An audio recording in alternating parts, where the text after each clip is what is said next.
Bienvenue sur Afro Info 243 de partout où vous nous regardez à travers le monde. Nous sommes en République démocratique du Congo. Le secrétaire général adjoint chargé des opérations de maintien de la paix de l'ONU est arrivé à Kinshasa ce mercredi 23 février 2022. Jean-Pierre Lacroix est en RDC pour une mission de 3 jours. Il revient de Goma au nord Kivu et de Bunia en Ituri. Il est également arrivé à Roé dans le territoire de Djougou en Ituri où plus de 7500 déplacés sont cantonnés. Tout savoir sur cette mission de Jean-Pierre Lacroix dans cette région insécurisée, c'est dans cette émission, mesdames et messieurs. Restez avec nous.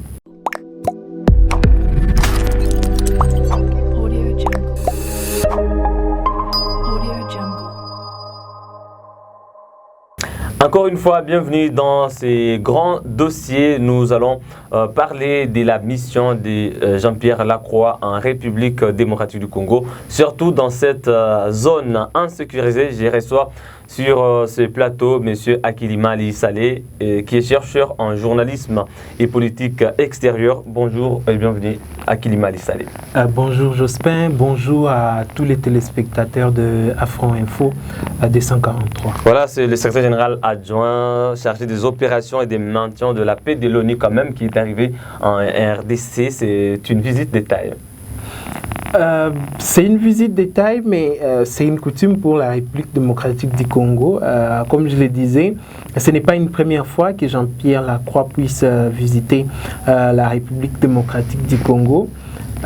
Il a toujours l'habitude de visiter la République démocratique du Congo. D'ailleurs, à son époque, Ban Ki-moon, le secrétaire général des Nations Unies, lui-même était arrivé à Goma et à Kichanga. Notamment, mais ils ont toujours été dans des endroits où il y a des épicentres de conflits. En fait, à l'époque, c'était Goma et Kichanga avec des menaces notamment des M23 et tout ce qu'il y avait.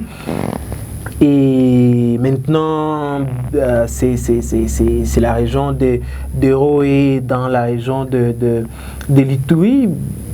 Ce n'est pas une première et ça n'a toujours pas apporté de grandes solutions ou des grandes résolutions au conflit qui est en République démocratique du Congo et où les Nations Unies, il faut le dire, malgré la réduction des troupes, ont quand même assez d'effectifs dans la région capables de peser sur la situation dans la région. Voilà, il est arrivé à Roé. Il faut dire que ce dernier temps, les casques bleus sont en train de sécuriser, se déplacer là depuis l'attaque d'un camp et puis c'était plus de 60 personnes tuées d'un seul coup par des rebelles de la Codeco dans cette contrée. Et depuis, il y a des casques bleus de la MONUSCO qui sont en train d'intervenir ce dernier temps quand il y a des embuscades et des attaques. Mais lui, il est venu pour, en tout cas, rencontrer des personnes affectées par ces violences, mais aussi pour un message de réconfort. Mais il ne s'est pas limité là-bas. Il a demandé au gouvernement congolais de mener des enquêtes pour que justice soit faite, parce que c'était vraiment plusieurs personnes tuées au même moment. Est-ce que vous pensez que c'est plus juste une visite protocolaire ou alors ces recommandations seront prises en compte?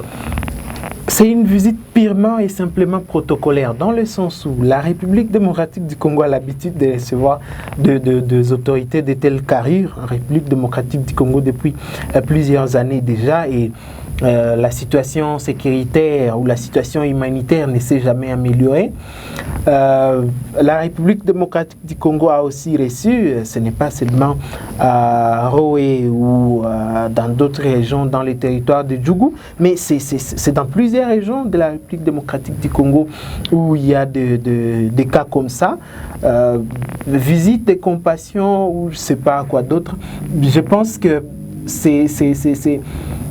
ça serait mieux plutôt qu'ils disent qu'ils vont réorganiser des troupes comme celui, le secrétaire général adjoint chargé des opérations de maintien de la paix, parce que c'est lui en fait qui organise des opérations de maintien de la paix. Et la plus grande opération de maintien de la paix se trouve au Congo et on arrive à tuer près de 60 personnes dans une région où il y a des casques bleus de la MONUSCO. C'est vrai qu'il faut interroger les forces armées, les renseignements et tout ce qu'il y a autour, mais il faut aussi interroger la MONUSCO, qui est une force qu'il ne faut pas négliger et dont il est le chef adjoint, donc disons les chefs directs sur le plan opérationnel et les chefs adjoints sur le plan décisionnel et politique. Donc soyons sérieux, où est-ce que la MONUSCO était pendant qu'il y a eu des attaques?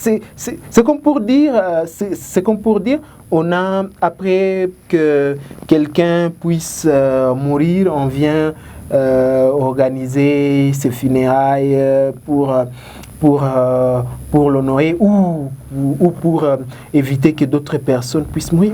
Mais c'est la responsabilité. Où est la responsabilité pour que ces personnes-là ne puissent pas mourir? Où est la responsabilité? Les troupes de la MONUSCO qui se trouvent dans la région. Pourquoi jusqu'à maintenant ils ne s'étaient pas déployés sur ces axes-là pour sécuriser ces camps de réfugiés? Les renseignements des Nations Unies ou les renseignements même des forces armées du Congo. Je pense pour moi que c'est juste du tourisme, de la diplomatie internationale, comme ça a toujours été au Congo.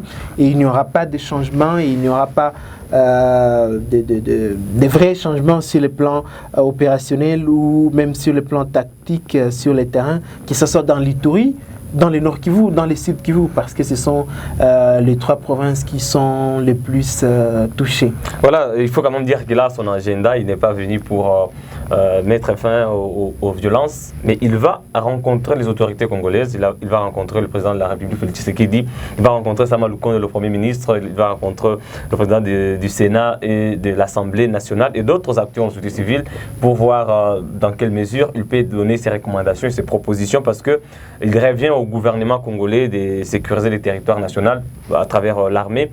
Et l'Ituri ou le Nord Kivu, ce sont les deux provinces qui sont actuellement sous état de siège. Donc il y a des opérations qui sont exceptionnelles, qui sont en train d'être menées par l'armée dans cette région. Et la MONUSCO peut-être joue son rôle avec des renforts dans la logistique et tout. Mais il faut dire qu'il va rencontrer les autorités. Peut-être c'est l'occasion pour donner des recommandations, parce qu'il vient du terrain, il a fait des constats et c'est quand même un technicien.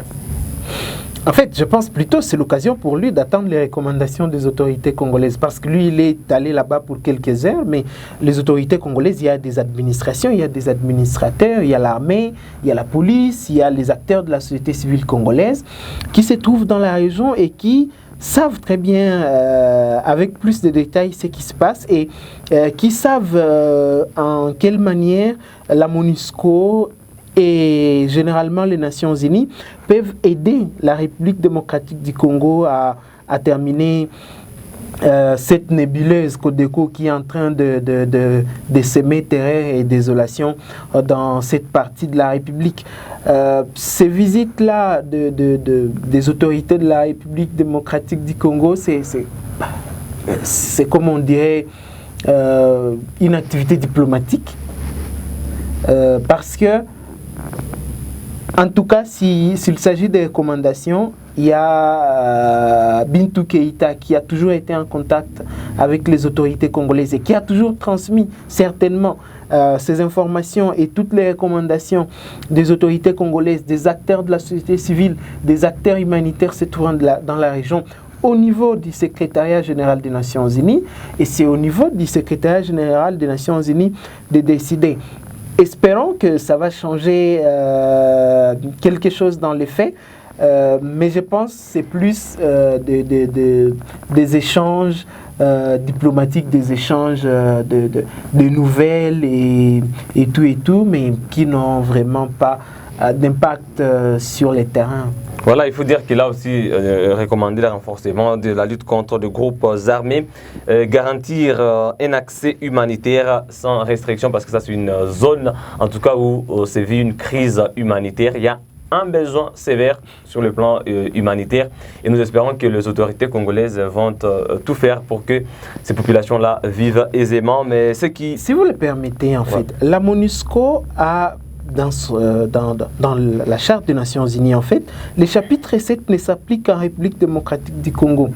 On l'a aussi essayé on a discuté sur son essai au Mali, mais ça n'a pas tenu jusqu'ici. Mais au Congo, ce chapitre 7 indique que la MONUSCO, les forces des Nations Unies, en fait, ce sont les forces des Nations Unies, doivent intervenir pour imposer la paix et pour imposer la protection des civils. Ce sont des civils qui ont été tués. Donc, c'est-à-dire que, comme le chapitre 7 s'applique au Congo, c'est que la MONUSCO, si elle voit qu'à Roé, à Mambasa ou à Djougou, il y a des menaces contre les civils, sans l'aval ou une opération conjointe avec les FARDC, la MONUSCO qui a des troupes sur place a le droit d'intervenir pour empêcher cela. Est-ce que c'est ce qui a été fait? C'est à l'opinion d'en décider.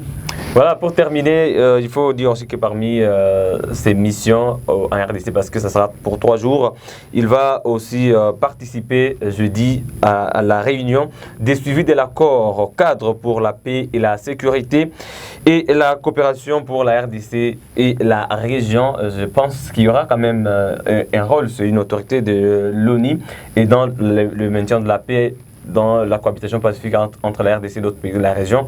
Je pense qu'il aura quand même un rôle à jouer. Un rôle à jouer, certes, parce que c'était aussi sous l'égide de l'ONU que l'accord cadre d'Addis Abeba a été signé.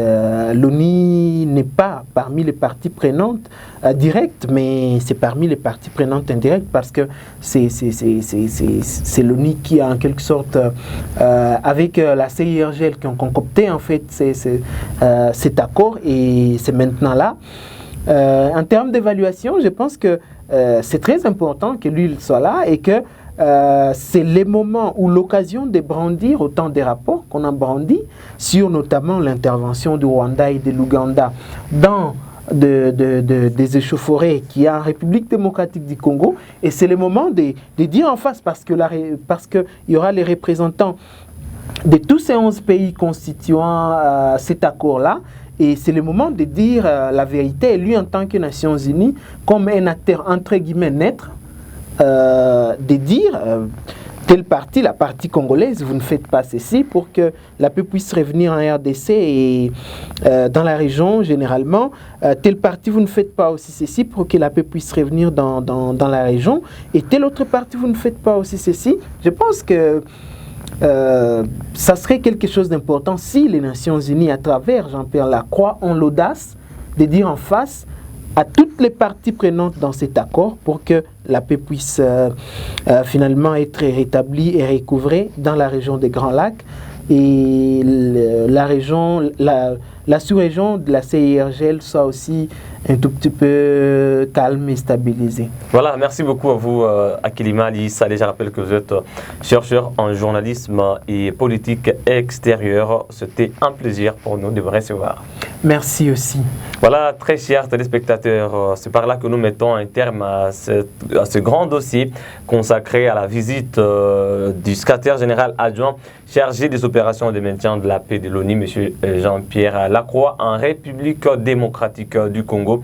Lui qui s'est rendu à Roé dans le territoire de Djougou, en province de l'Ituri. Il a transité par Goma aussi avant d'arriver à Kinshasa où il prendra part jeudi à cette réunion de suivi de l'accord cadre. Donc c'est très important d'en parler pour vous mettre au parfum de l'actualité en République démocratique du Congo. N'oubliez pas de vous abonner à Afro Info 243.